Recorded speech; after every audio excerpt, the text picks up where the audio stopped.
20 years ago when I first got into cars, the number 400 horsepower was reserved for mid-range supercars, your Ferraris, your Lamborghinis, the McLaren Mercedes SLR. It was a figure that was only achievable with massive displacement from V8s and V10s and occasionally the odd turbocharged race engine. But if 20 years later you'd have told me that you could extract the same sort of power from a 1.8 turbo, I'd have laughed in your face. But with this, a Volkswagen Polo GTI, that number has been achieved with a 1.8 turbo.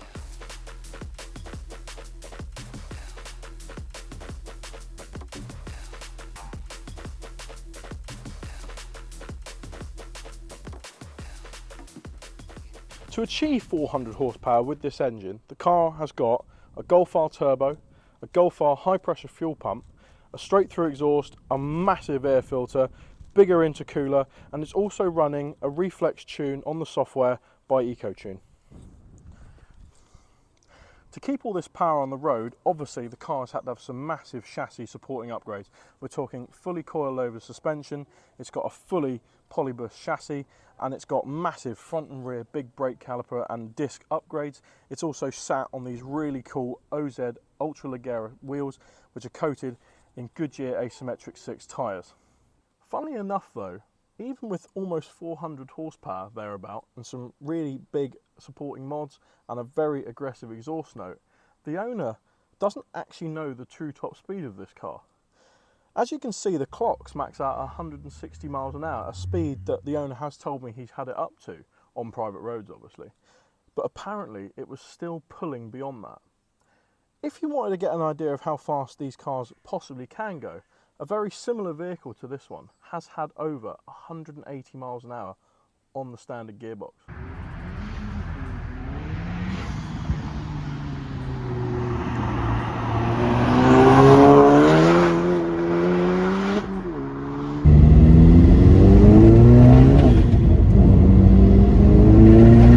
First things first, the boost is quite aggressive. It's got a very heavy clutch. I've never actually driven a Polo GTI before. I've never even driven one of these Polos before. You can definitely tell it's a modern car. The steering's light. It just feels really nice and tight. I know the suspension's all been done and that, but it just feels like a really nice car. So the boost is extremely aggressive. The torque steer is mad. It's nice to be driving a modern car though with a manual gearbox. It still feels like you're driving a proper car, you're not driving a computer. Considering it's got tons of equipment, this car now. Let it go.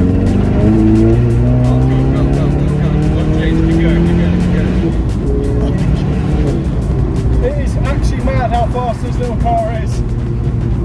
It's got something they can do now on modern computers, which is switchable maps, and you can change what kind of software you want the car to be running at any sort of given time.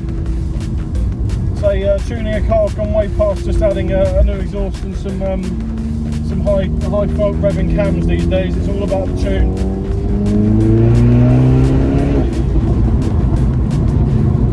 Absolutely aggressive boost, this car.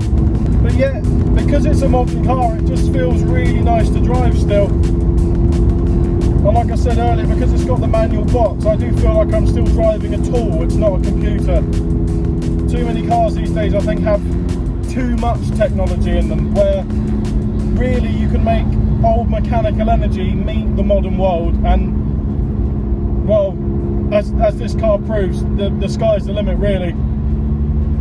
It's insanely powerful. I wouldn't have thought you could ever squeeze this amount of power through the front wheels of a car and still retain drivability and sort of, well, just usability, and also it's safe power these days. See, back in the day you'd have been worried about blowing up your engine, but these days it's got this software. It's got basically an engine sort of safety device where if your engine temperatures aren't right, then it will, it rains the power back and you can't let it go right out to the top. So it's just amazing that this sort of stuff is now, well, it's just crucial on the cars with big power. You can really experiment a lot more and be safe about it. So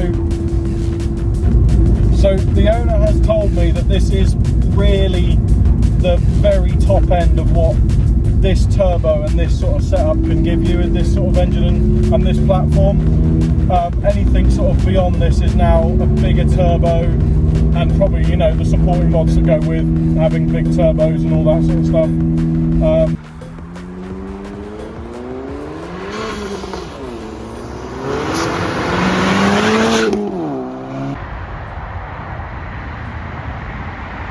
So 400 horsepower thereabout is a massive increase on the original power. These cars produce, let's say, around about 190 from standard, which, you know, if you think about it, was 210 horsepower ago. So you've effectively just doubled the power of the engine, which is absolutely mind-blowing. But again, it's just the stuff you can do with modern cars. Their computers are so much more tunable, the parts are so much more reliable,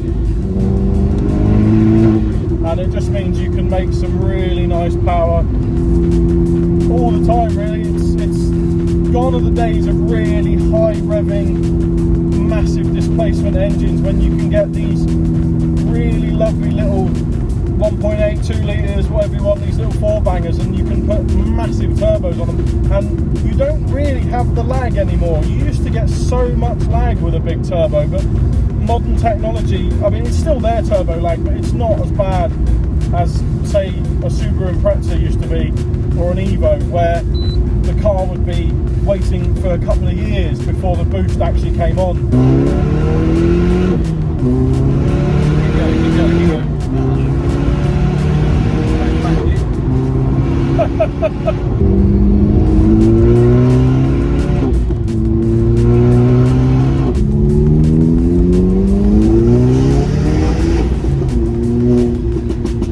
So guys, I think this draws us to the end of this video. I hope you've enjoyed learning about, I'll be honest, he's my sister's boyfriend, and this is his Volkswagen Polo GTI. It is absolutely insane. I hope you've enjoyed seeing it on the video. I hope you've enjoyed coming along for the little ride along with us. Please don't forget to like the video and comment if you really enjoyed it. If you want to see more of these types of videos, then I'll make them. That's on your request. Don't forget to subscribe to the channel, share it around, and as always guys, I will see you in my next video. Cheers.